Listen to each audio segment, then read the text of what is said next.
inda mai gobe in tabaraka ya yarda suka kuhancira aka maida ta da alamu za ta sake haɗawa fafatawa tsakanin Isaka da abokin karawar shi na dogon lokaci Aibo Hassan a wata fafatawa da za yi a kofin shugaban ƙasa ko Coupe du President shekarar 2026 wanda za a fafata a Doso. 'Yan kokowar da aka ware wanda za su wakilci jihohinsu a wannan fafatawa an fito da sunayensu kuma daga bisani wannan abu zai yi matuƙar ƙayatarwa duba da irin 'yan kokowar da aka gayyato.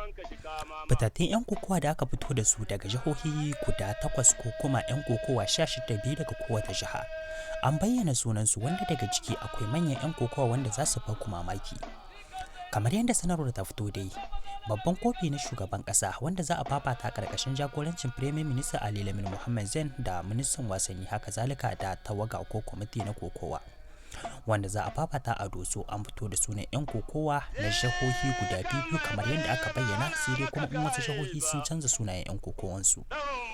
A wannan tsari na musamman da ake fafatawa tsakanin 'yan kokowa 16 a kowace jiha dan kokowa biyu.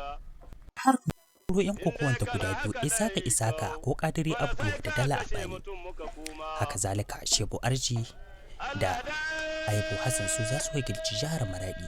Hafizu Hassan da kuma Ila su ne za su wakilci jihar Tawa a fafatawar da za a yi. Talabiri kuma ta turo ɗan kokowanta Usman Hassan Shambiye da kuma Salha Mamman.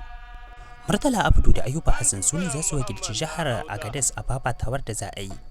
Jihar Difa ita kuma ta bada Mansur Isa da Sani Lawan wanda za su wakilce ta a fafatawar da za a yi a wannan kwambala wadda jihar Doso za ta amshi bakunci. Zandar kuma ta turo Rabe Umaru da Murtala Abdu wannan su ne 'yan kokowa guda 16 wanda aka bado sunakinsu wanda za su wakilci jihohinsu a fafatawar da za a yi tsawon kwana 2 a jihar Doso. Saboda haka ba shakka akwai jajirtattun 'yan kokowa wanda za su wakilci jihohinsu a wannan fafatawa.